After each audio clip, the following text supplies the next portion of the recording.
finding your voice as a creative.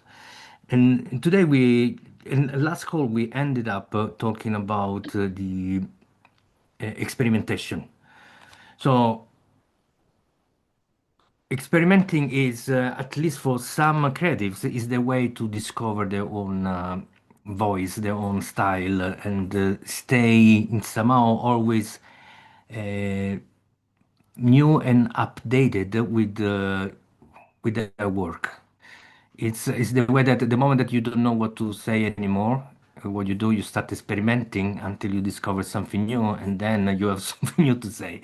It's for more artists, is I mean, it's not that simple because experimentation requires a lot of commitment and research and so on. But most of the time, that is the simple solution. That's what you do, and then most of the time, actually, basically works all the time.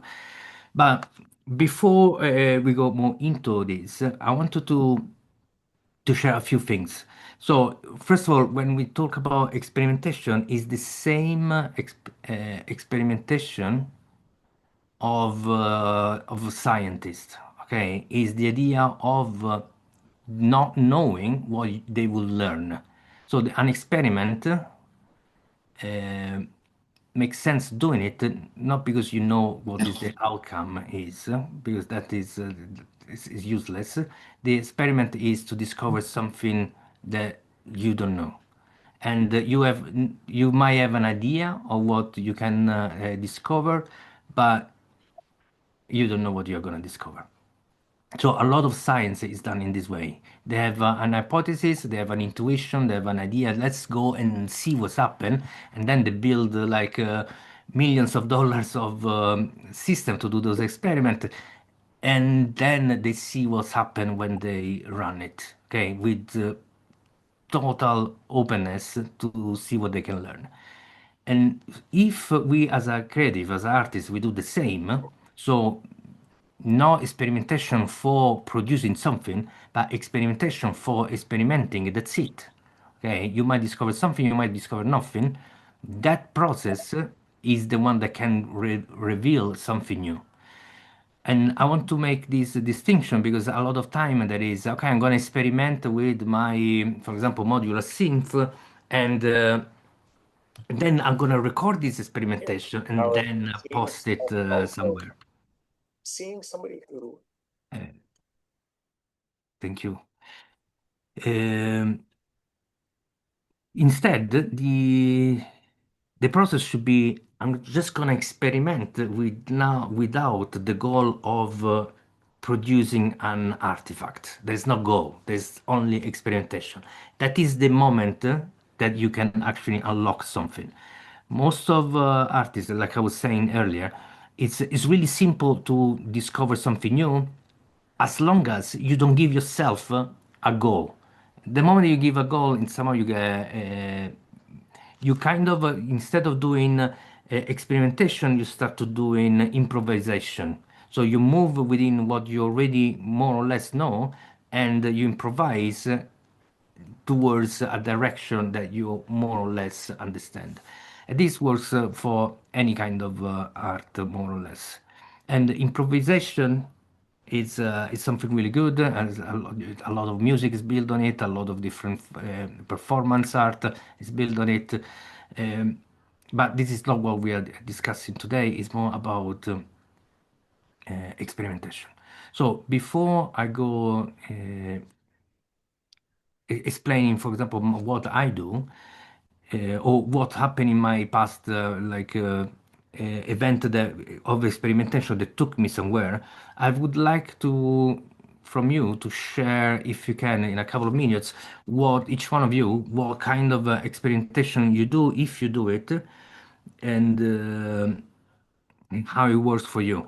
This is not a kind of exam, like it's not a test. It's more we as a collective we share each other, so we know what we do, what other people are doing, and that is really informative because sometimes we think like I'm doing this thing that is weird, and then you hear someone else is even more weird, and say, okay, that then maybe I can push it even more. Maybe I can get inspired by this person experimentation. And so it's a really good thing if any of you want to share. So as I see a lot of people want to talk, please raise your I, hand. I can I can start. Okay, thank you. Yeah. So I'm doing videos for YouTube. Um, I would consider it art even if I use AI. Um, yeah, and I'm experimenting with different formats. Um, I'm experimenting with different formats and to get to find my style and what people like. And at the moment on YouTube, I'm not getting a lot of views. Obviously, it's new, and I think I have a lot of mistakes which I'm still making. But this is where I'm standing, and I try to improve every day and to iterate and try different formats. Is it the channel called Aisteren Labs, or is that the Ether something? Engine Labs, yes, that's one of them. Ah, you got Yeah, loads.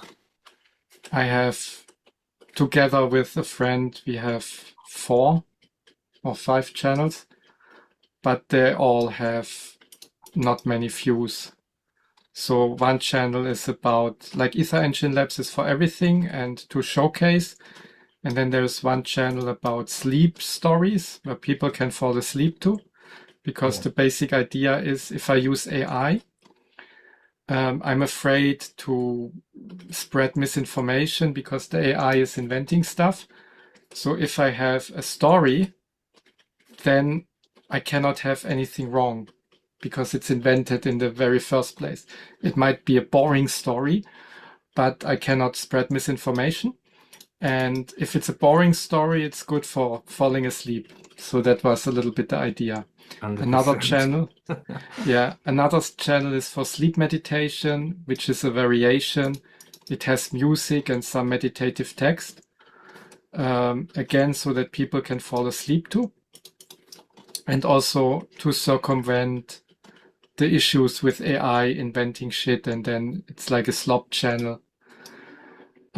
And I'm currently started to experiment making like a real channel in the sense a real faceless channel which talks about current topics.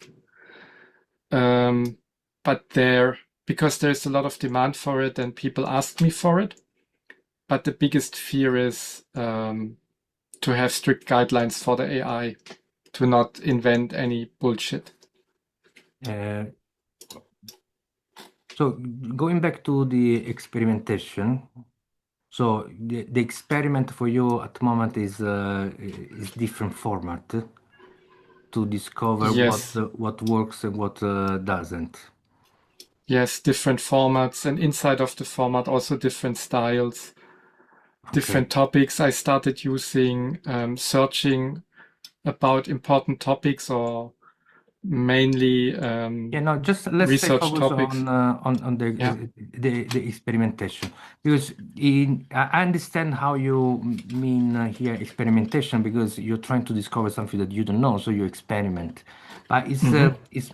it's more like I don't know the right word, but marketing research kind of thing. Because it's, it's, you know what I mean? You test Yeah. different things, you have the statistics, and then you decide something. So it's data-driven decision from statistic more than experimentation to find your voice, for example. So it's in this case, Yes. yeah, in this case we are talking more about experimentation. I'm gonna give an example later of what is experimentation in my case, but let's try to be focused on experimenting for the creativity and art, no, not those side because I Okay. totally understand you, but and I'm not. What I'm saying is not complaining. It's just refocusing Hmm. on the point. But thank you for sharing, Alex. Yeah, well, my thing is like similar. I also like have YouTube channel with AI. Like And my experimentation is that when I work on a video, like I don't want to repeat myself. Like basically when I create some video, I struggle for a few days to get there, but then I have like solid pipeline, I can repeat it.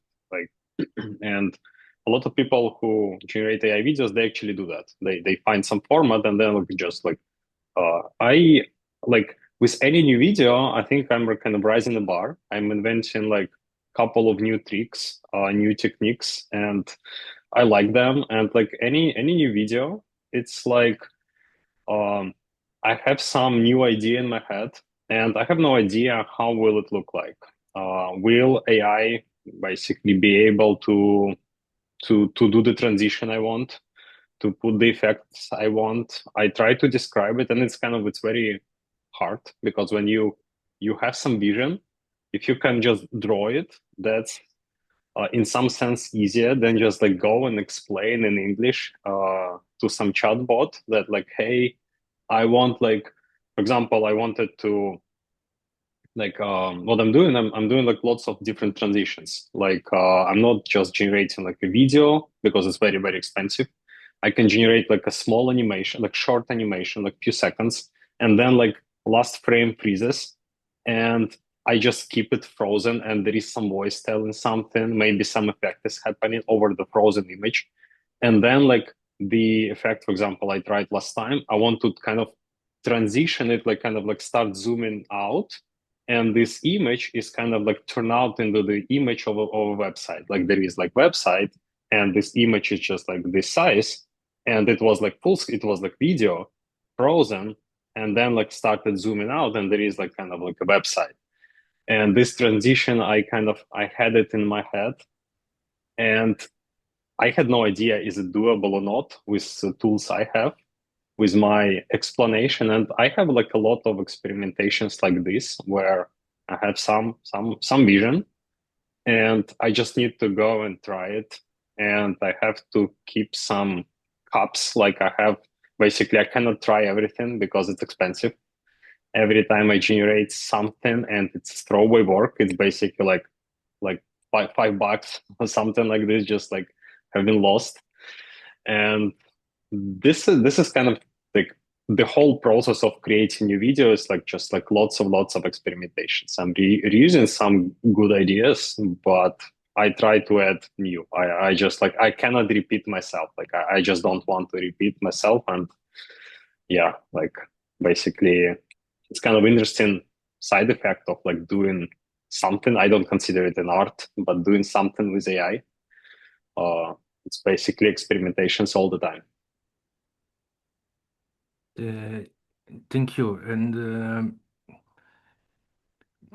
Chimo, go ahead. Let's have this round of Yeah, explaining each one. Okay. yeah, I'll be quick. For me, it's very often not something I'm looking for. I'm just, I have an experience and then I start writing and it gets a bit surreal and suddenly it gets a shape that I wasn't looking for something different, but because I've experienced something intense or a feeling or something I see or something that happens and it just happens that I do something that I haven't done before that is really weird and outside of when I'm planning to do something. Well, it could be I'm not into poetry, but suddenly I write something like a poem and that becomes something, and then I'm like, oh, why is this moving me so much? Or like what I've got behind me, that's a piece I did for a friend that has lots of street art, lots of graffiti in his house, and he asked me to place on a wall something, and I had been drawing on these circular surfaces. I had been making small drawings, so I placed it on a wall, and yeah, I very often it's an absent-minded process for me to to surprise, it just happens without me wanting. Uh, thank you, Chimo. Pascal. I have a weekly radio show, and I've it's campus radio, and I've been doing radio for a very long time, on and off for maybe like 40 years. But as I've done this, what I now try to do is I allow the emotional state that I'm in when I'm producing the hour and a half show to kind of weave into what kind of music I play. I play all new releases from as many different places in the world as possible, and I usually play things like contemporary classical, world music, some jazz, some sound art, this kind of thing. Some industrial stuff too sometimes. So depending on the mood that I'm in when I'm putting together the show, I let that kind of guide the selection of music that I listen to and how I put them together. Thanks. Thank you. And just for clarity, what do you see as an experimentation in that process? I think just letting your emotional state be the guiding force as opposed to your kind of rational mind. Um, and that has produced interesting things that maybe I wouldn't have expected sometimes. So. Okay, thank you, Pascal. Victor, Oh, I had a question for Pascal. Could you give an example of some of the emotions that you felt that translated to a particular piece of music? Because it sounds very interesting, but obviously having an emotion be abstract and also having music be abstract, if you could paint like the picture between the correlation between the two that you found in your experimentation. Yeah, like oh, if a friend has gotten sick, or if somebody has actually died, that could uh, move me towards more of a kind of a darker pistache of music that I want to play, um, and sometimes when I'm just in a great mood, I will just play very uh, kind of light music that it's just enjoyable to listen to.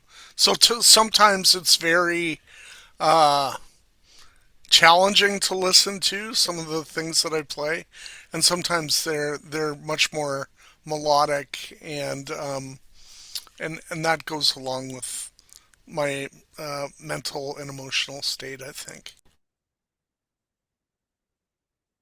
Okay. Did your emotional states drift towards any genre specifically?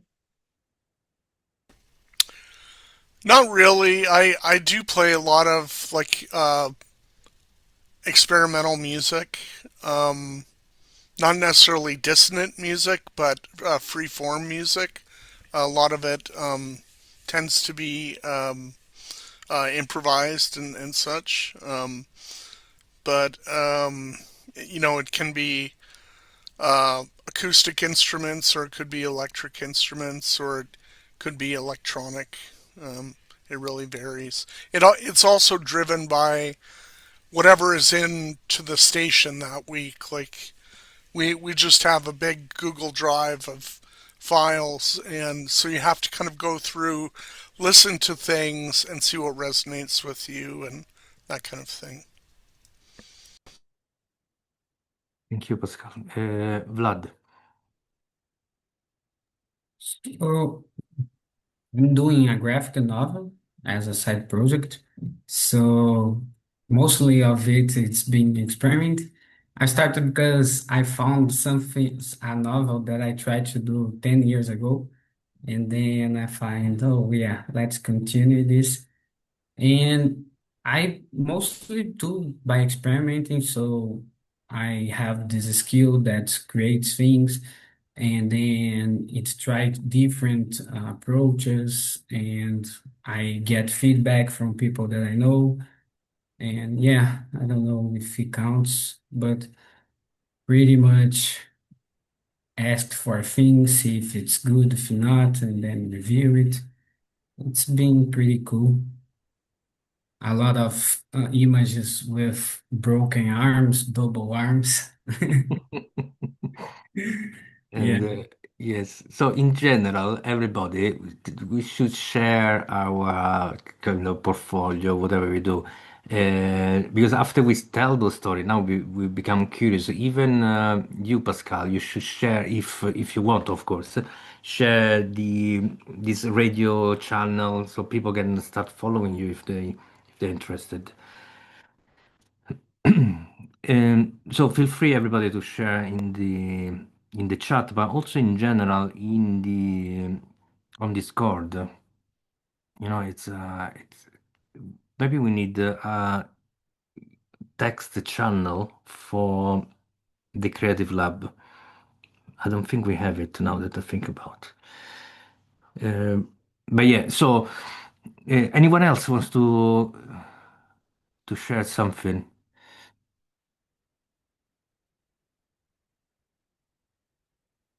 Victor, I was about to ask you to All right. share I'll something. I'll say this because this is an experiment I'm about to run. It's not something that I've already done. So I started learning guitar when I was like 19 years old. And at a certain point, it just became very difficult to find people to play with to advance my skills. And I just kind of sort of stuck myself in this space where, because I didn't have people to play with and because it was very expensive to try to transport instruments and they're heavy, I just started playing acoustic guitar for a long while. And then recently, my acoustic guitar broke. So I'm not playing anything very much, but I struggle with normal instructions and practice, things that I have to do every day to get better. I don't tend to like, and that could be exercise, it could be art, it could be anything. So, but what I notice is about myself is that if I spend time with in the environment or with the people who create in the way that I like or that I admire in some way, I eventually, just like by osmosis, I achieve whatever that skill is just sporadically. So I'm trying to become better at improvisational guitar just because I don't feel like right now I have a good set of language and a good ability to express myself without some preconceived structure based upon another song or sheet music or anything.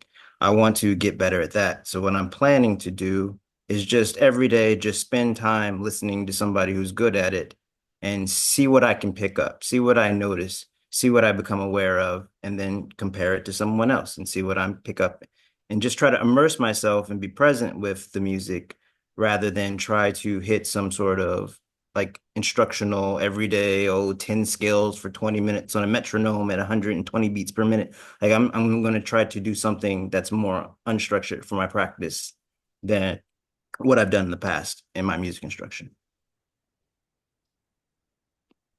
But that's it. That's my experiment I'm about to run. Thank you.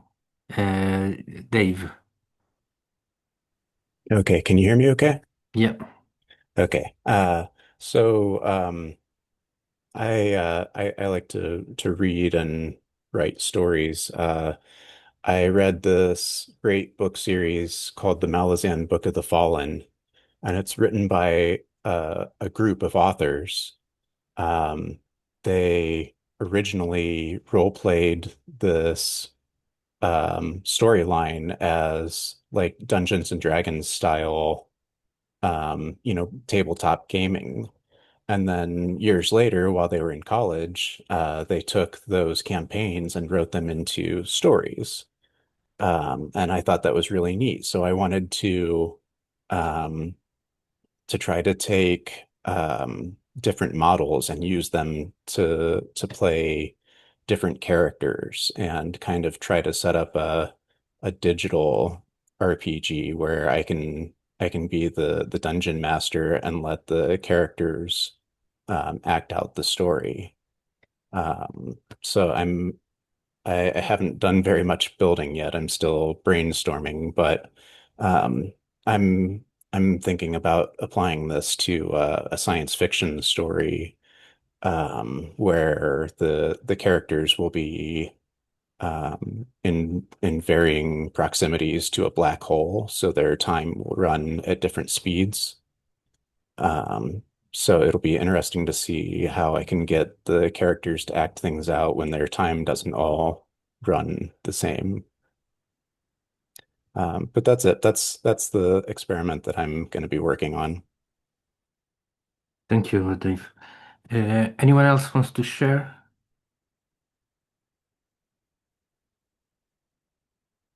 All right. So I'm gonna tell this.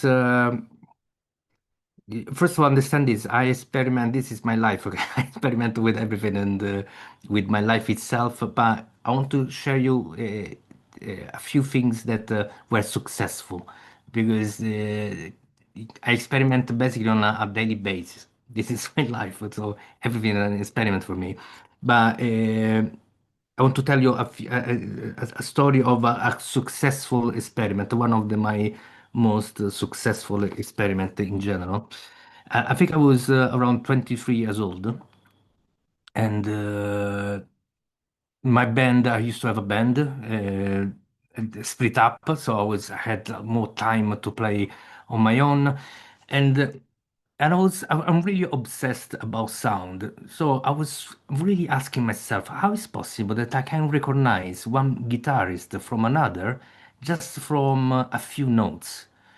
Now, why just, how is that even possible? Just three notes, and then you can say, okay, that is that guitarist, or that is that guitarist, or even that kind of guitar. So there is elements that are there that is really easy to recognize from just little time, okay, just a few notes.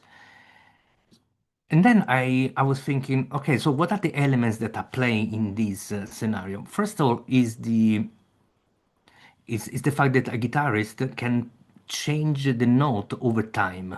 Okay, they have having the fingers that touch the note, and you have a total control over time over the sound. Different from the piano. Okay, you press the note on the piano, you have just basically an on and sustain, and but you can't touch the chord. I mean, you can open and touch it, but you know what I mean.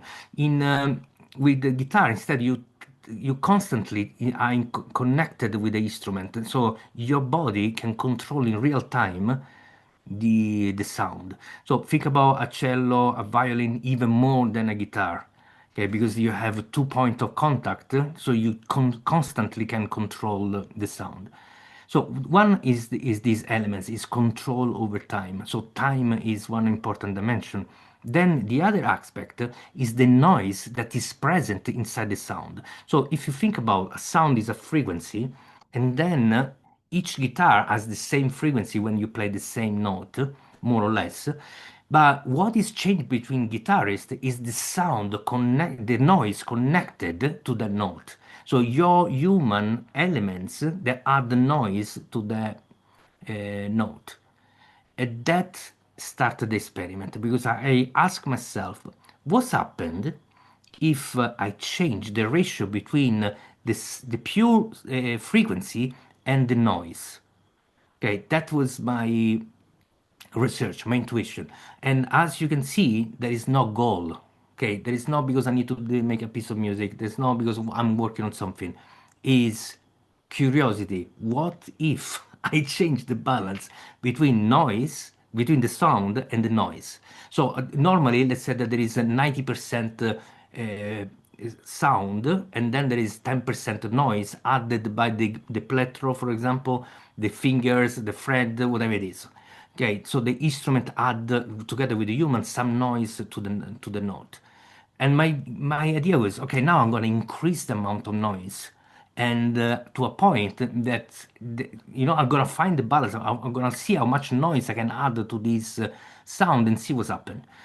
And so I start to play the guitar differently, and I exchange basically having so much noise that you would say, okay, this is noise, but it's tuned. So it's kind of is a tuned noise because there is a frequency a bass frequency that in somehow you can recognize as a tuned, but at the end is noise. And then I started creating a lot of different noise out of the guitar. So I didn't care about the notes anymore. I was all about what kind of noise I can make, and therefore use different tools, different things, a different way of playing it to create just noise. And and then the next step was, okay, now I have this orchestra in front of me. What should I do with it? Okay, I got, a lot of different colors, a lot of different noise. What do I do with this? And randomly, I was in that time, I was living in this flat that was not super near to a train station, but between the flat and the train station there was nothing, so you could hear anyway. So you could hear those training passing by and so on, and was this noise of the train, that kind of stuff. So for me, sound, first of all, I like the kind of machinery, metal noise, and had this vibe of blues. I said, there's something there. So I start to use these noises to recreate the industrial kind of environment. And therefore I started trying with the guitar to do similar stuff. And crazy enough, it was not that far away. I could kind of recreate that kind of sounds. And then I was just say, okay, but how can I do by myself all these kind of noises? I want to have more freedom instead of playing all the time. And I came out with this idea of everything done with the electric guitar, okay? So I send the sound inside a delay. We are talking about 95, I think, 94, 95. I sent the guitar inside this delay, and I made the delay like 1 second and a half long. So basically we repeat every 1 second and a half, and with the feedback, meaning that it's gonna go down really, really late. So the repetition will be really, really long, but over time it would get darker and lower in level. So I would create a pattern, 1.5 second long pattern, and then I could play on top of that pattern, even though it was just noise with some, think about really a train station, no music. So I would just overlay this stuff, noise over noise, noise over noise, different kind of things, and so on. So that was happening. That was the experimentation. So for me, it was everything undiscovered. I didn't know what was happening. Over many years later, I discovered that that delay system was used by Fribetronic, I think it's called. That's that technology. That's the kind of using the delay, and is by Robert Fripp. But that was the delay, but not the noise. So anyway, I started making music with that kind of stuff, and I invited a group of people in my music studio to listen.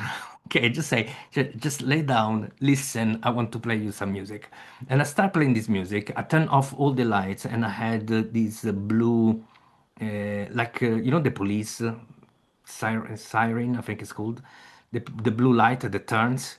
So that create a sort of mantra connected with 1 second and a half long loop. Sorry, it's not 1 second and a half. It's maybe 15 seconds, and so there was this loop, repetition, the train, the light, and so on. And I start playing this this music to these people that in some of they were kind of in a trip, and I wanted to do this to understand if it was just me or how actually could be used as a music, to understand if I could communicate, see the vibe, and see how you composition could be made with that noise. And I discovered this, that it's because we are used to music in a specific way, because we are used to whatever it is, we are living our life to accept something so new. What I did, I had a really long, quiet intro, extremely long. Like, for example, a song usually is 3 minutes. Okay, I would have 5 minutes of just gentle noise and allow the brain to relax. Okay, relax and get into the accepting the noise. And then over time, after a while, a really long time, I started the music start. Okay, so more layers of noise would add on top of the others, and then the journey would happen. So the preparation was. I found out by playing with for these people that preparation was extremely important, and so I started recording those improvisation doing this. And then one day my brother tells me, "Look, there is this competition called the Art of Noise in honor of Luigi Russolo, which is a painter in reality. He's an Italian painter, but in I think it's 1920, 1930, something like this. He created some acoustic noise machine and started making music with noise. So because of this, there is in memory of that person, there is this prize. So I said, okay, why not? Let's send it. So I recorded on this digital audio tape. I don't know if you remember those little digital cassette, and I sent it. Like a couple of weeks later, I received a phone call from these people. At the time, they would call you home instead of there was no other way. They would call you home, and they said, "Look, we don't know who you are, and we are not the judge of this. We are the organizer. But what you're doing is amazing, and we are really curious to know who are you." And I was like, "What do you mean, who are you?" "Yeah, because we know everybody." And I would say, "What do you mean you know everybody?" It's for me, it was out of what are you talking about? But then I discovered because that is such a small niche of people that create that kind of music that they know each other because it's the music that get taught inside the conservatoire as after you study composition. So you study instrument, then composition, and then a specialization is electronic music. So there is not many people that study that kind of stuff. So usually the people that compete to this kind of prize are the teachers and the students, and that's it. Okay, so me, a completely an outsider, I sent this thing. These people loved it, and they said, "Okay, just we were curious. We can't say that you're gonna win, but we are just amazed by this." Then I don't know. A couple of weeks later, another phone call probably, or I don't know how it happened. I found out that I was one of the winners. And for me, it was I didn't understand the importance of that prize. Yeah, that is the most important prize in electronic music.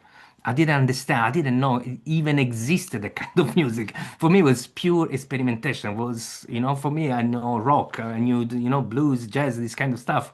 No noise, music made of noise. So that moment changed the path of my life because I mean, not much happened. I'm not saying that something incredible happened, but nevertheless, my research brought me to something solid. My experimentation took me to something, and changed the way that I saw experimentation. Okay, so and that's why I'm telling you this story because this is a successful story of experimentation. I hope it makes sense what I mean by experimenting. So I had no goal. It was just curiosity. There was nothing to do. What if I make the noise louder than the sound? That's it. Okay, with no intention. And that it was everything that happened afterward. So so I carry on doing this kind of experimentation. I want to tell you just one more thing. At one point I saw on eBay this sewing machine, and I saw, wow, this is so beautiful, made of metal, and it was pretty cheap. So I bought it, and then I asked myself, what kind of music I can make with a sewing machine. So I started checking the type of noise. Because also the sewing machine has a kind of rhythm that change with the speed that you press with the pedal, it go faster, right? So you can change the speed of the rhythm, and I don't know. Then I was so fascinated about this, and I made music and video. I'm gonna share because it's on my YouTube channel, so you can find it. The other things, instead, they made a CD and it's called, let me see, maybe I found it, so if you're curious. Uh,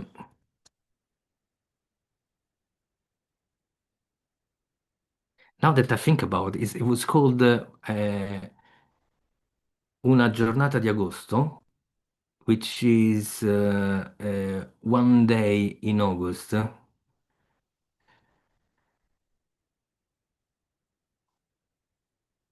And we are in August, and it's. Ah, I'm trying to find it.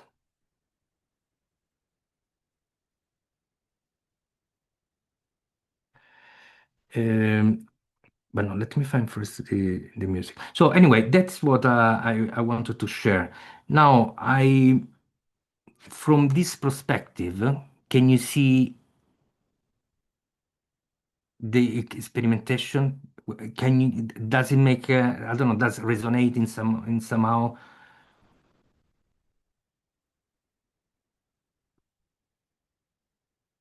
Do you have anything to share? Like, I'm looking for the video of, it's actually is on my YouTube channel. It's one of my old video. Copy and this is the sewing machine.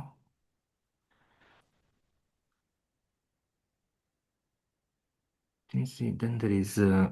Then when I went to California, I made a couple of videos and music because I was enjoying making both together, really short, like notes.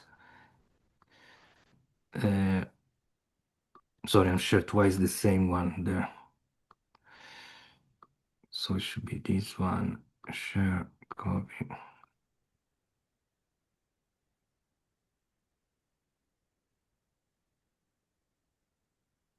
Okay, so this is three videos that are actually on my YouTube channel, and the the piece of music that I made that I won the prize with. Let me see if I find it because it should be on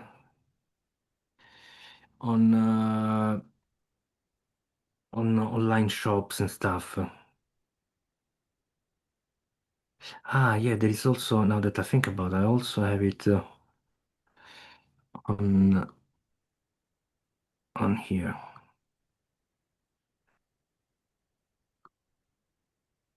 How do I share it? Share. How do I copy it? Why they make it so? Yeah, they make it so difficult. On SoundCloud, I don't know if you know SoundCloud. This is the Art of Noise prize, and now that I'm here, I just realized that I have these. These are the thing that this is more like music for orchestra, like a soundtrack for a movie. So this is enjoyable for more people, let's say, compared to everything else. Everything else is pretty, uh, it's pretty stream.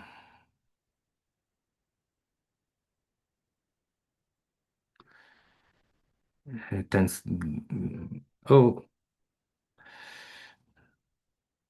I'm gonna check it later. Car alarm. Yes.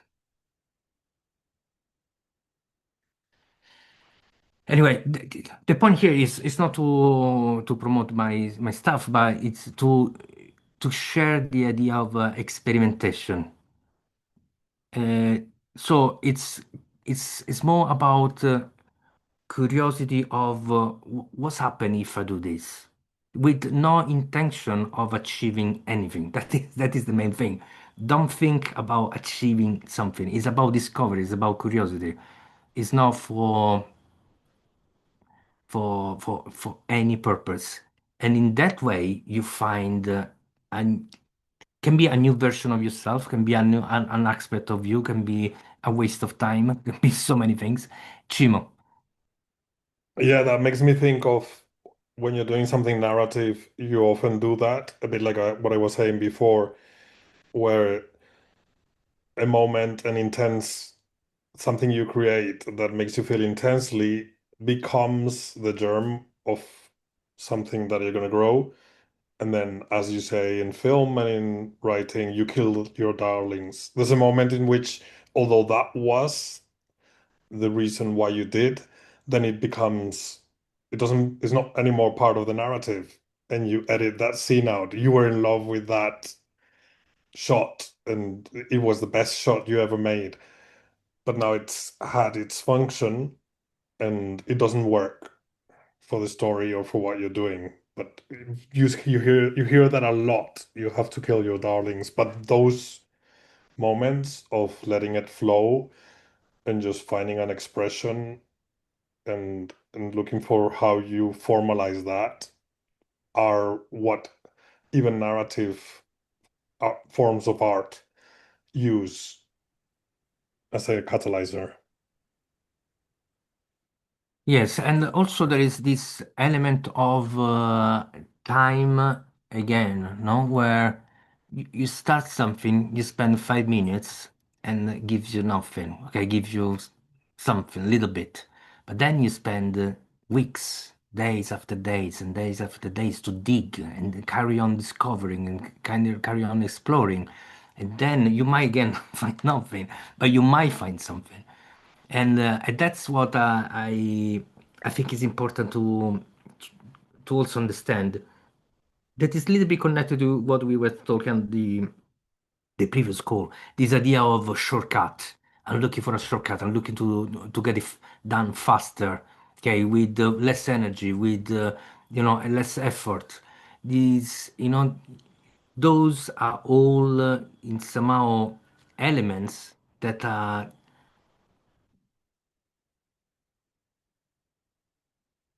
I don't know how to say because there is no rules in reality. But the moment that your priority is make it faster with less energy, with less effort, the all three things.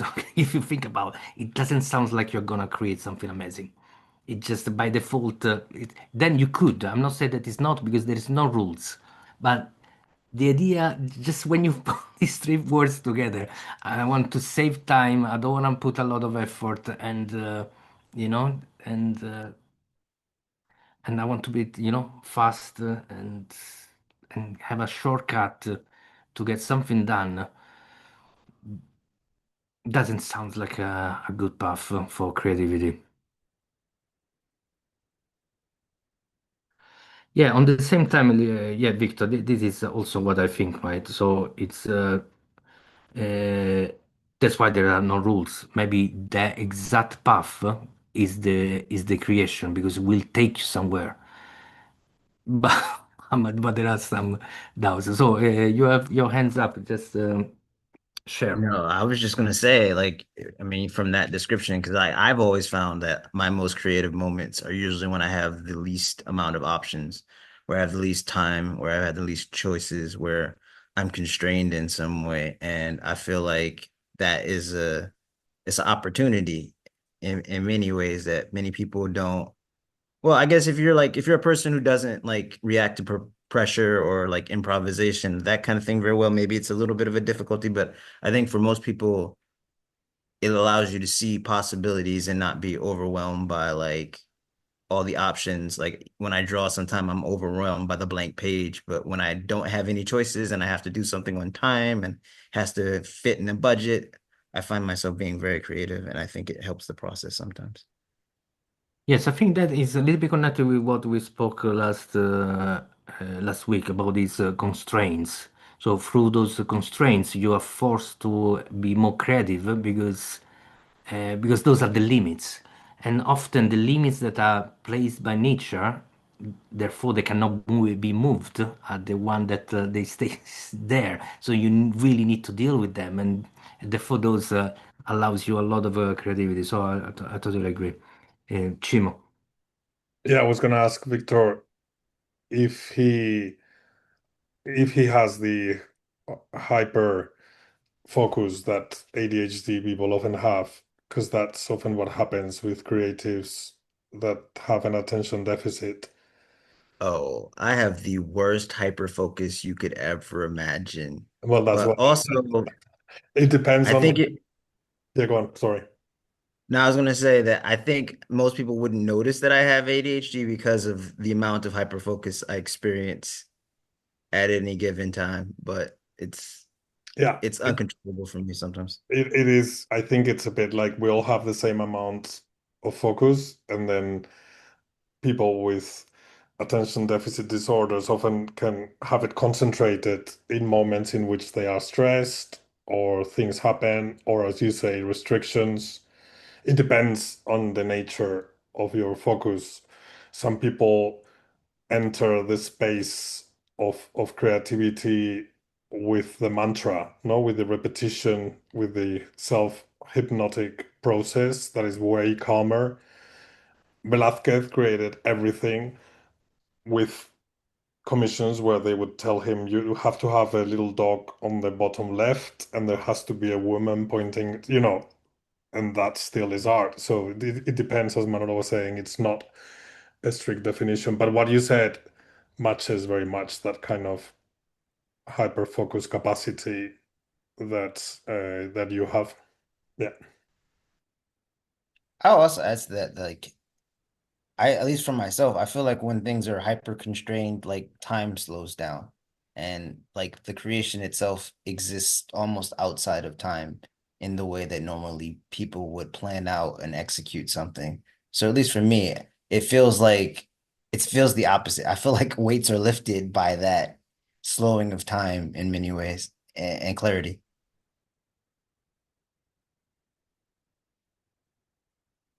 Thank you. Estella. Hi. So I experiment. So I think I went from electronic engineering, physics, math to architecture.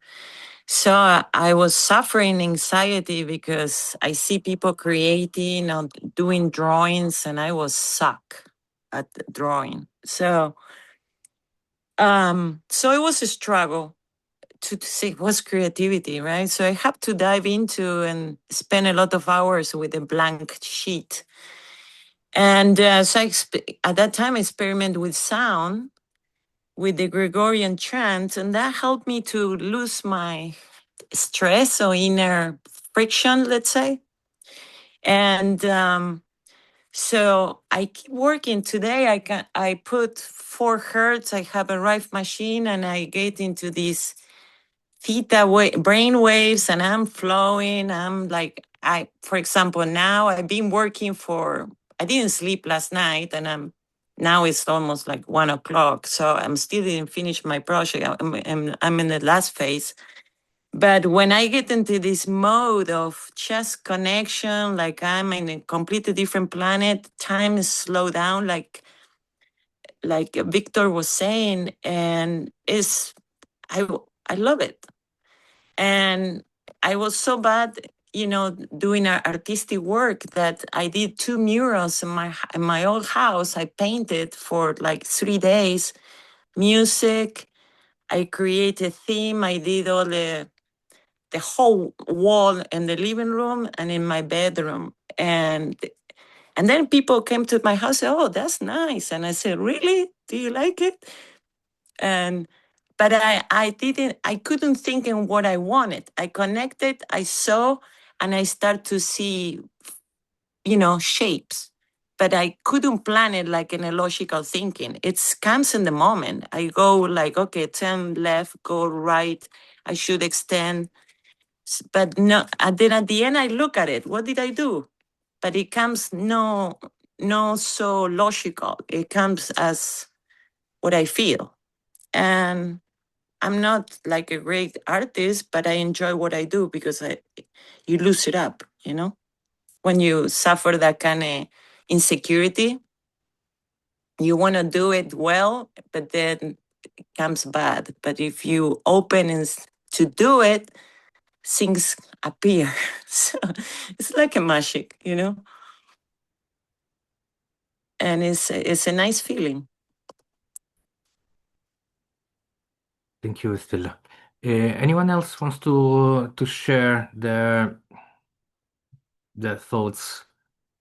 Uh, Even going back to maybe because now what I meant with experimentation maybe make more sense. So try to see because we in a way or another probably most of us do this.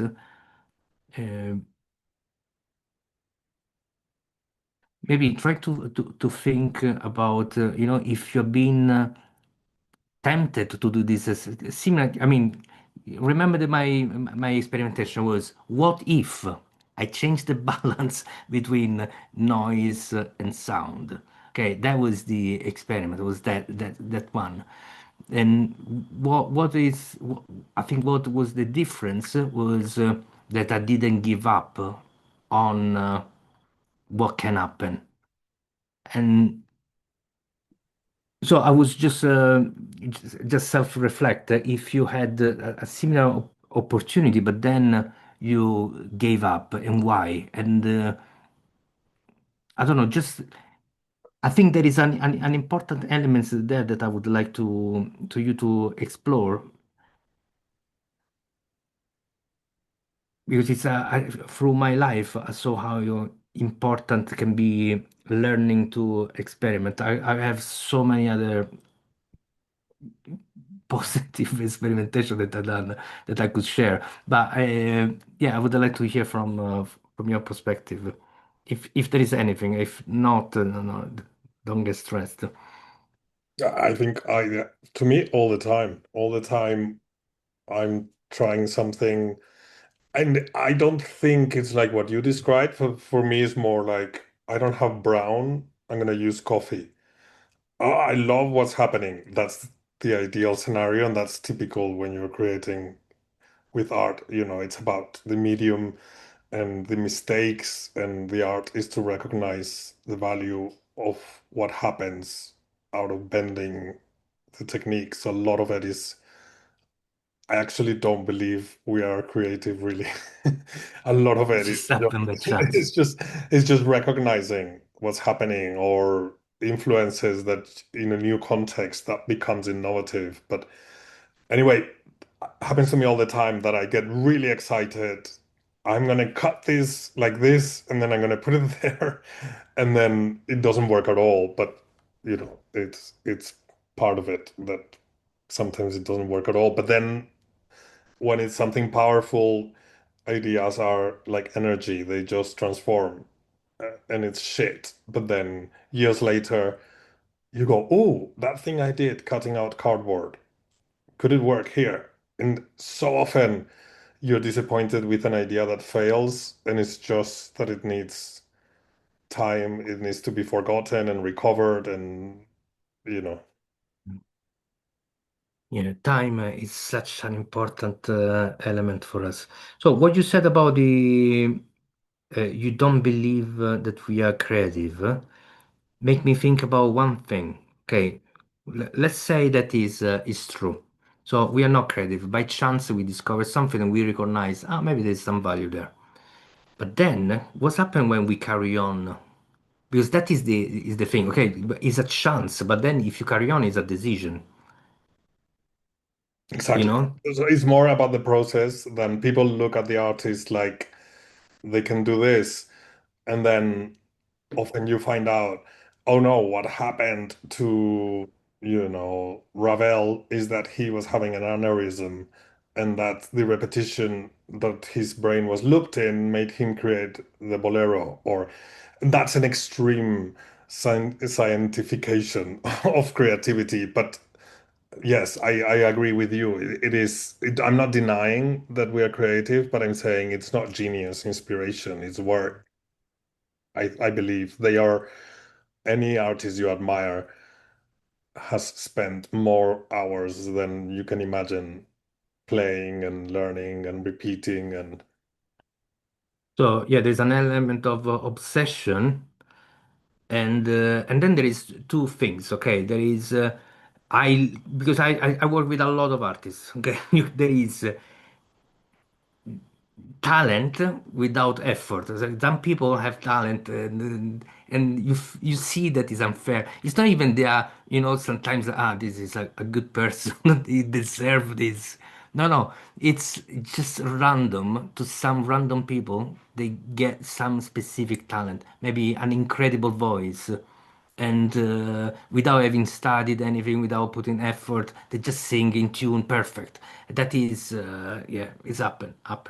And then there is other people that put so much effort, and they manage anyway. What's this? The British red hair singer, uh, Ed Sheeran, I think it's called something like this. You know that one? So that person, if you see his first recording, it's really, really bad. And it's really, really out of tune. I cannot sing. It's just really bad. And he is proud of it. So he shares. It's not like something hard to find.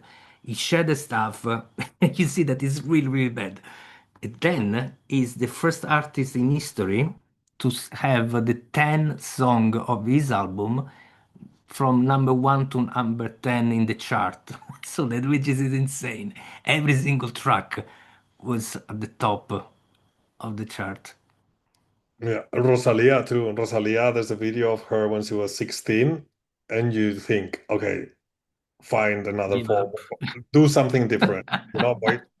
Why don't you paint? You would never have thought you should dedicate the next 4 years of your life to music. Yeah, insane. So there is that thing. It's connected to even what we were talking yesterday about on the YouTube channel.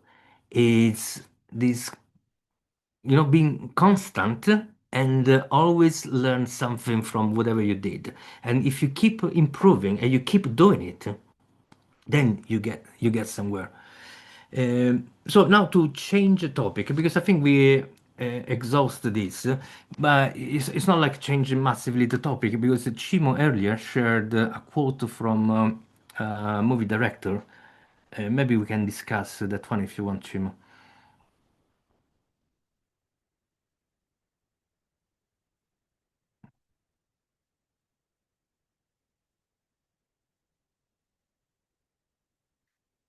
If you're talking, you're muted. We can see the thing though. Yeah, that's the quote. I will paste it on the chat as well. Thank you.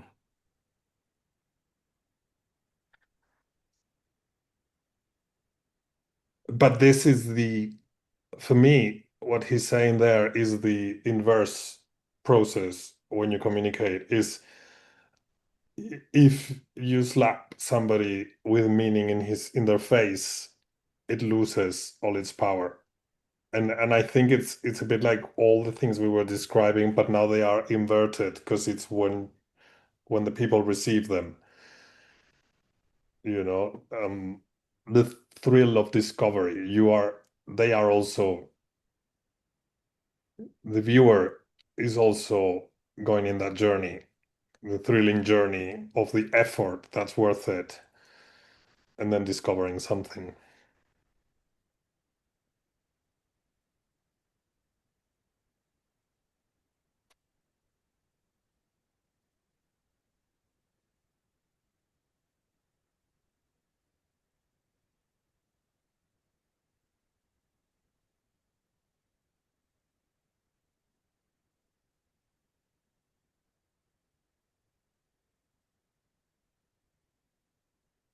I think also this is why we don't want to be told what to think. It's part of the human nature. If you tell me what to think, you're gonna lose me. It's gonna reach inch deep. But if you carry me in your journey, I will probably be there deep.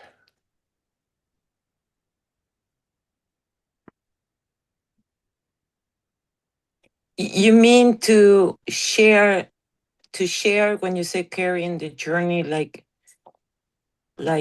understanding and share your journey? Yeah, share your doubts, share the Your mystery, truth. the truth, the Yeah. honest truth. Because for me, when you tell me this is the truth, I think you're insecure. But if you tell Uh, me this is my discovery, this is exciting, this is why I doubt, then I'm there with you. And it's about that's storytelling to me, but it's also communicating. And in art, it's in another space, but I found it quite exciting that Kubrick would describe it in such a way. yeah, no, I agree. Beautiful.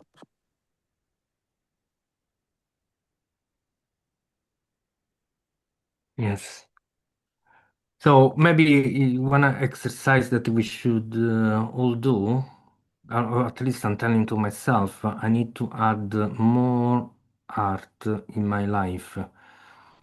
Uh, listen. Sometimes I do. Now that I remember, sometimes this is what's happened. Sometimes I work, every day. It's 12, 14 hours of work here. It's almost every day.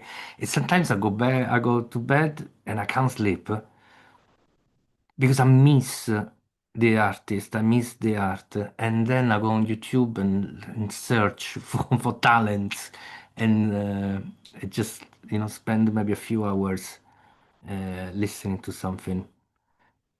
But maybe I need to find a daily dose of that instead of bursting into stay awake all night watching creatives doing something. Yeah. Victor, go ahead. So what you're describing there is something that I experience a lot, and I like to call it creative constipation, where I do something that is, I guess, too left brain for too long, and I ignore my creative side, and then suddenly I can't do anything, and I'm not effective at anything, and then suddenly I have like a large outlet of creativity, or I just go in a direction opposite of, I guess, my logical side. Yeah, thank you for putting it in this way. Uh, yeah, maybe that's yes, maybe that's what we need to do to try to balance it. I think it's extremely healthy. There is so much inspiration. You see, even from this Stanley Kubrick, you just read a sentence, you feel better. You feel like, okay, there is something more. There is, I need. It gives you, inspires you to go deeper, to be more honest, to be, more explorative. There is so much.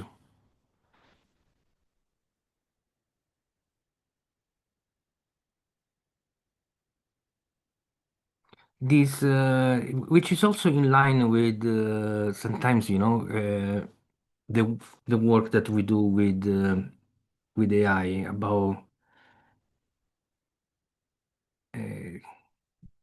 here in the quote that says, directly, and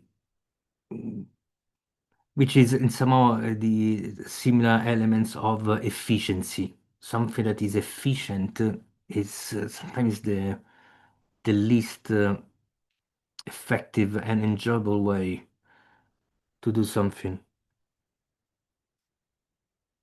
Just something to reflect, at least for in my case, it's something to reflect because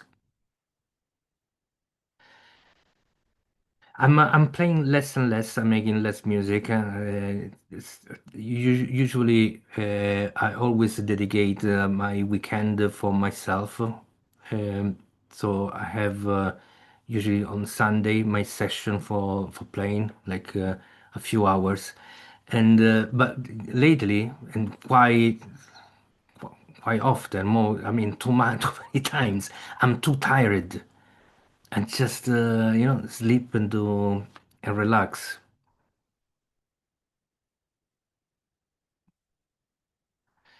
Uh, yes. So anyone wants to share a quote, an idea, something, anything?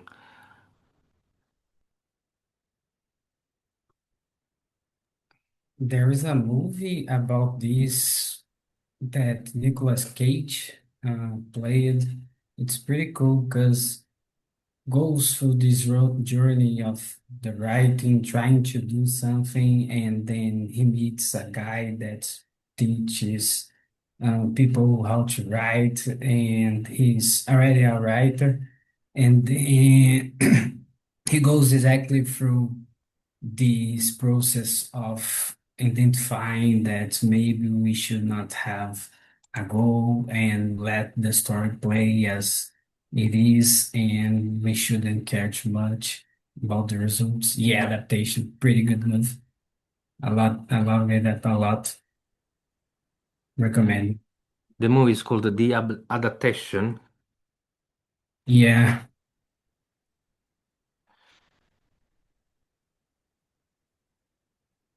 2002. It's under the category of comedy. No, I'm kidding. It's under comedy and drama. So it's a adaptation. I'm gonna check it out. Nicolas Cage. just for the record, I love Nicolas Cage and will fight for him until the end. Uh, Alex.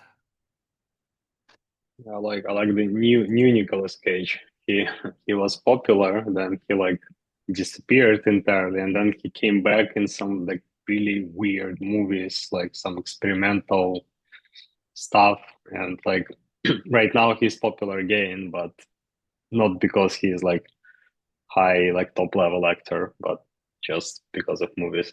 But I wanted to ask, what about the feedback? Like you talk about like experimenting and anything, but it's kind of like for me, for example, it's kind of hard to just like do something weird and strange just for myself, like for quite a long time without getting any feedback or having like a sense of community or something like this. Like I really like, for example, like ambient music. There are like many different like styles of ambient, and like I like very specific, I don't know, called like organic ambient, where there are some kind of like a little like disturbing noises plus nature sounds, like strange combo. But yeah, I have a lot of it. I basically it plays all the time. But I was thinking like maybe try to make this. You just go and buy some machine that produces these noises and like spend years trying to master it. But I don't like the idea just sitting in a basement and just like playing to myself with like no listeners. And that stopped me many times from like doing like music or some other things. Like what about you? Because like nobody is talking about this. Like maybe one more thing, like for you, like you did some like experimental work, but it found some audience. Like you found some community, and this is great. This is like the best. What if you didn't find it? Would you like continue with this? Uh, yeah, I don't know, but that was the beauty of the 90s.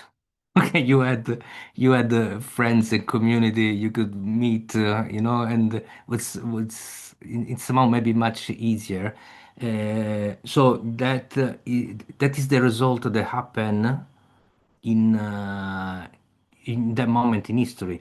But look what we are doing here with our community. At the end, we meet basically every day.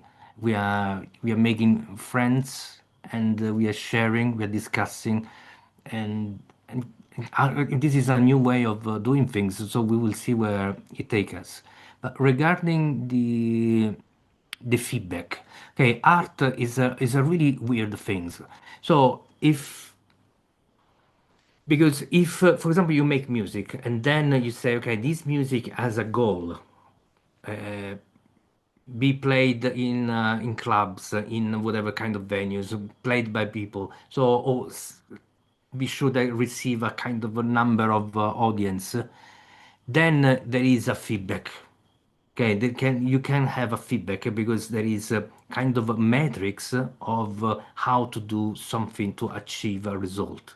So, for example, me as a music producer, mixing master engineer, I can help the artist to say to create the bridge between the creative ideas and the product, because that is the music producer. Okay, create a product out of is an artist, so then that product can be sold by the record label into whatever shops and so on.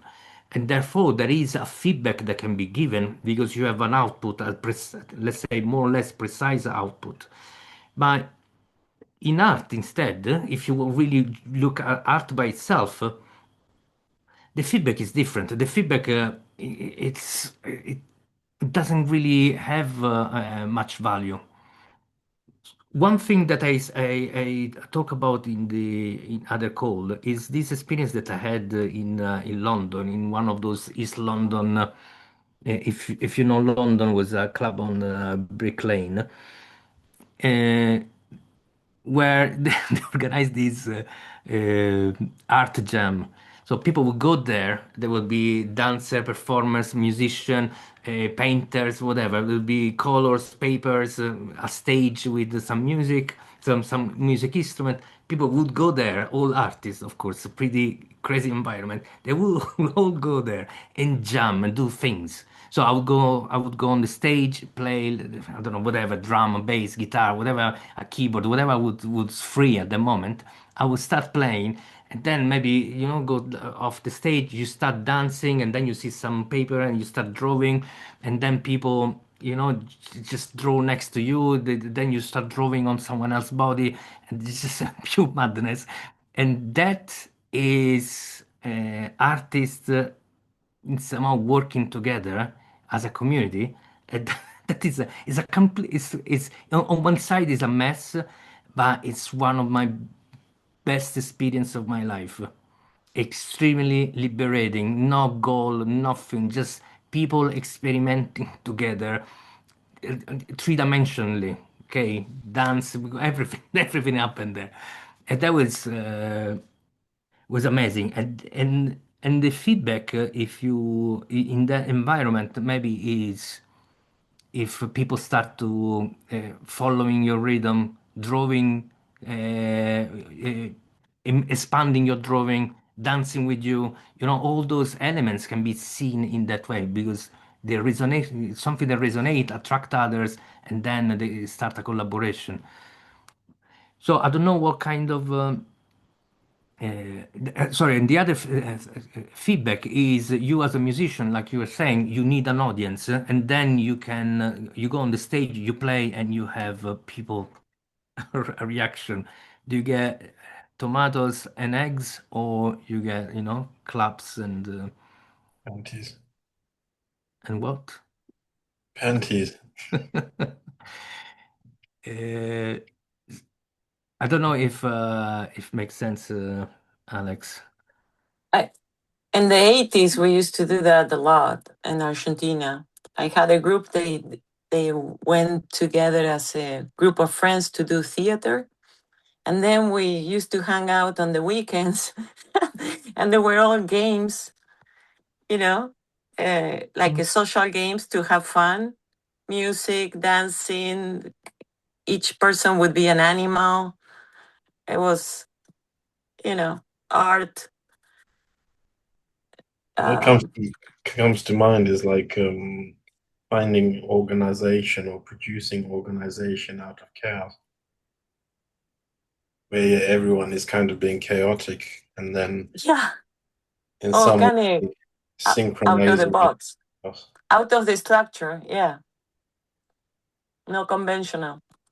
But if there was no organization to it, if everyone was just in a state of chaos, then I don't think the enjoyment factor may not come through as much. But yeah, it's true, Joseph. But if you are a creative, if you're a musician, you need someone else. Okay, so let's say I'm a bass player, I need a drummer. So it's not like I go chaos. I see a drummer, let's play together. Everybody needs each other. So and then the moment that you have a groove, then the dancer can dance. So everything is connected, and now you have people movement, and then you say, okay, I can draw them. Okay, the rhythm, the groove, the music inspires you what to draw, and so on. So as a creative, you're not looking for chaos. You're looking for connection.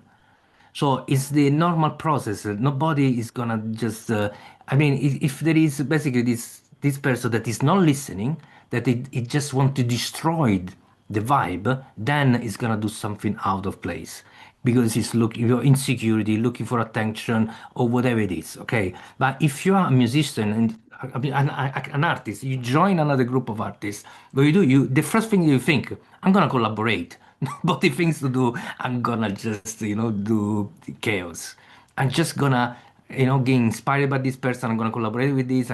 Everything is organic and is normal. So that fear, it, in the real world, that doesn't really exist, from my experience at least. Alex, you wanted to say something?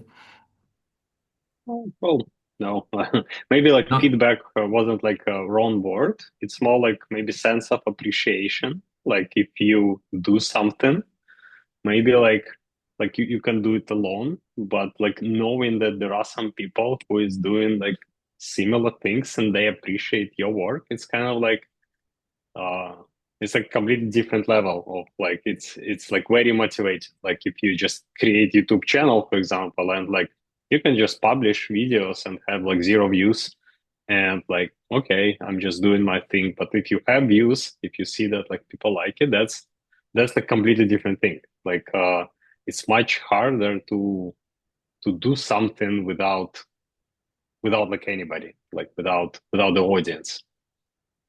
Uh, yes, but as everything, it's I started a video and zero views, and then another another video, zero views and zero views and zero views, 10 views, 15 views, and so on, after months and months.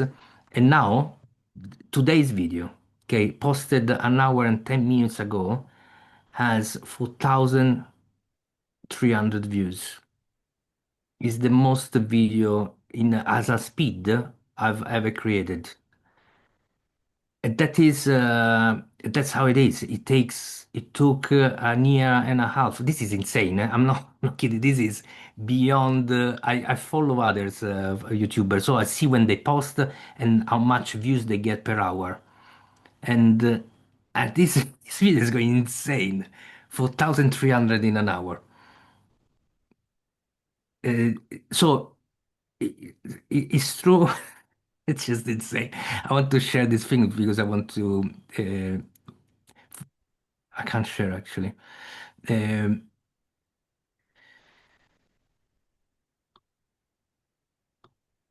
yes, thank you, Chimo. Because it's connected uh, to this journey. I guess you can see, right? 4,500. Just confirm because I don't know what you're seeing. Yes. Mhm. Yes. So look, this is my average. Okay, it's in gray. This is look at this. It's just going vertical, and that is what I'm talking about. What I was saying yesterday. Uh, it takes a lot of time, a lot of effort. And so doesn't come from day one or day 10 or day, 200. It takes a lot of time. So if there is anything to understand about this is it's it's a journey and this shortcut and you know try to save energy is it's hardly it's gonna pay. Is if you put effort, if you make something incredible, if you see the effort, and that resonates with other people most of the time, but it takes time. I just checked now about this video because I wanted to see how it was going after what you said about this feedback, and that is the feedback you get. But it's honestly, it's I really think that my early videos, in somehow they were better. I really think that my early videos were better. They were more interesting. They were much more deep thinking. Uh, Isn't that This one is about the hardware, right? So like as you said yesterday, like that's exactly, very trending topic. exactly, and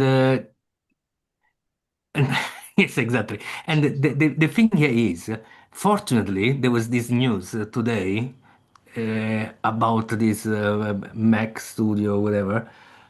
Because I'm trying to do a video. I have a couple of really good ideas for the videos, but it takes so long because they are much more complicated, and so I couldn't be possible for me to share it today.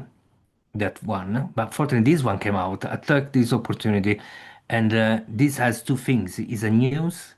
It's on hardware and is on Mac, which is some of the most sold computer in the world. And everybody was expecting or wanted to this computer because it's been 3 years since the last Mac Studio, maybe 3 years and a half. So there is a lot of demand, which is amazing on one side. But yeah, let's see. I was going to say, it must be a bit frustrating when you released what you saying are better informational content, but the public doesn't appreciate the information compared to what you may consider lower quality or just run of the mill kind of videos. Where I'm guessing you'd have put obviously a lot of time and effort into gaining knowledge to produce a higher quality information, right? You know what this uh, I understand what you're saying, but this is only happen if your metric of judgment is the number of views. And then you can say, I'm upset because the number is lower. But that is the wrong metric. That is the metric, the vanity metric. That is the metric that maybe you can make money with. Okay. But it's not it's not a metric that is actually important in reality. The important metric for me is people like yourself join the community, and become active and participate and build together and have this kind of discussion. That is the real metric that YouTube doesn't capture.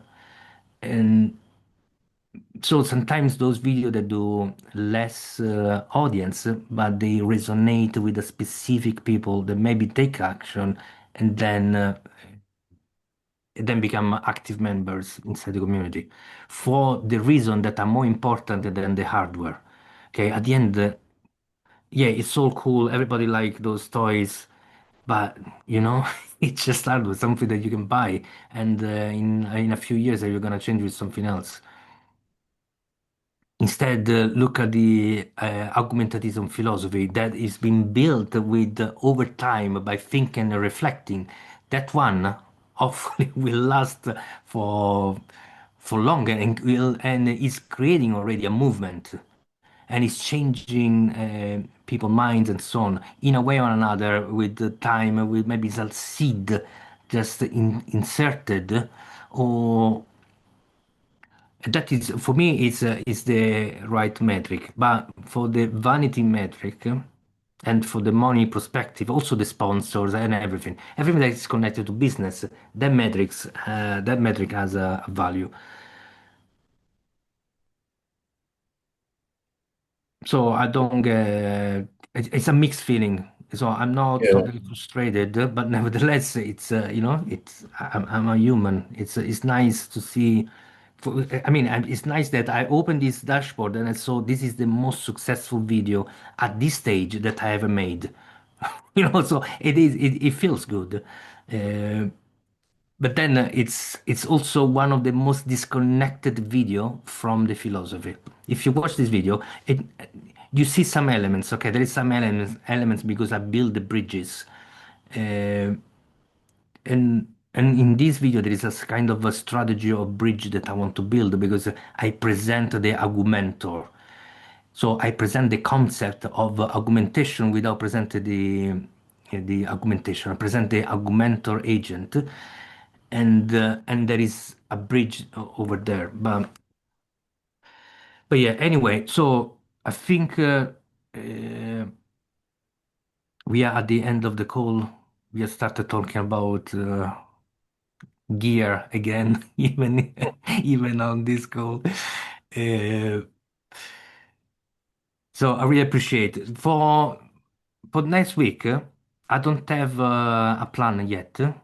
I don't know if any of you has some idea about what to discuss or do, because this is supposed also to be a lab, a laboratory where we can do things together. Um, Manolo, in a lab in terms of creativity? yeah, this is the creative lab, just for artists and creatives. No, So, no, nothing else. a question. Some people they have elements and they create without, a system. It, they birth a connection into something, right? They create something from nothing. But then you have other people that they learn some fundamentals of art or music, and then they go into the creative mode. And I think there are like two different type of minds that work completely different. One more structure with with the fundamentals that they practice the fundamentals, and then they jump into a creative mode, like you were talking about the tones. But it's to identify how you open yourself to express something, because I think creativity is a way of expression of an intention or a feeling. Otherwise it's too mechanical, you know. Yes. So Stella, on your point, okay, there are by simplification, let's say there are these two kind of mind. Most likely, we are somewhere in the middle between these 2 points. Okay, so we are on both sides in different percentages. My and that is it might be true by default. Okay, we might prefer one way of another. We feel more comfortable in a way of another. But it's not about being comfortable, and it's not even about being only follow who you are. So, as the idea of today was the experimentation. Experimentation by default is going outside your comfort zone. It's the idea of stepping away from what you usually do and start doing something new. So, what most people get stopped, this is from my experience, most people get stopped by in experimentation because they feel crazy enough, they feel stupid. Okay, they feel, what am I doing? Why I'm wasting things? Is it someone watching me wasting time? It's am I not achieving anything? Why are the other people can do amazing and I don't? Okay, that is what happens as soon as you get outside your comfort zone. You are in a place where you're not good, and therefore you feel maybe observed, judged, and so on. So that is the fear. Most people fail just because of fear, and therefore they go back into the comfort zone because they feel protected. And that is the most people first obstacle that they need to pass. Now, to pass this can be done in a structured way where we create a space, a safe space to experiment, and therefore you feel like, okay, I'm justified to do something stupid, something worthless, something that doesn't have any value and is not important because it's not my decision. I just follow someone else's orders. So it's you feel protected by the structure. And but that is something that probably I'm not saying that this is you. I'm just talking about in general.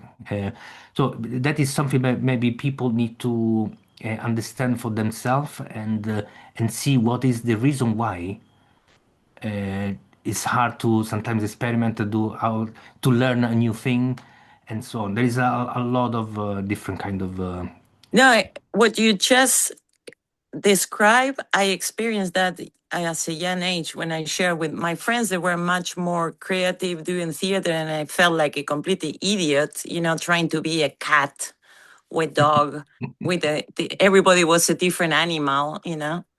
And it was interesting to feel what you just described because I was there, I done that. But my mission when I did my mural was to break that wall I was carrying still with me. And but it was for me great that the day I finished the wall, it was for me to do something I wanted to do is so bad without that fear that you're talking about, that for me was a big deal. You know, it's that's so why I yeah. was So asking. what is happening usually is this: you go little step and you become more confident over time, and every single little success you create confidence and you say, okay, I can stay outside my comfort zone for longer. Okay, and longer and longer. At one point, you don't mind. You get to a level where the stay in the experimental mood is the place where you enjoy because you discover more. You do things that are more weird, more different, and you enjoy that process. But that is a journey. And if you never done, and this is for each one of you, if you never done, start with little step. Today I gave you an example of what a journey of a successful experimentation look like and takes time. So trying to expand a little bit and then go back to your comfort zone if it's needed, and then over time learn how to stay outside. Chimo. No, I was just gonna say, maybe next week we could do some action, um, something that puts us out of our comfort zone, and we play or we produce or whatever it is, or we don't, we just try, whatever. But I think it would be cool if whether it's the narrative tool or something like everybody takes a photo and we do a collage or whatever it is. I don't know, Crayons, like the kids, crayons. crayons, yeah, whatever it is.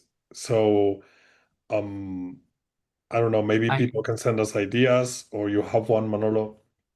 Yeah, no, I like this idea of a photo. So we have like a job to do this week. We need to, shoot three new photos. You can use your mobile phone or something. Can be colors, texture, shapes, anything. Okay, that you have in mind. People, dogs, whatever it is. You bring three photos, and then we put it. Maybe a mirror board or something like this. We put it there, and then we start playing as a group. We can create a story from the collective photos. Do a collage of the pictures and see if we can create a story. Yeah, we see once we have the photo, then we can brainstorm and experiment and see. Good idea, Chimo. And would you mind Publishing. preparing and taking care Yeah, of? I'll Nice, prepare something and I'll send it the day after tomorrow. Yeah. awesome. All right. So thank you, everyone. I really appreciate these discussions. Um, if you haven't, go and watch the video, and see you tomorrow. Thank All you. right. Thank No you, problem. everybody. Ciao, ciao.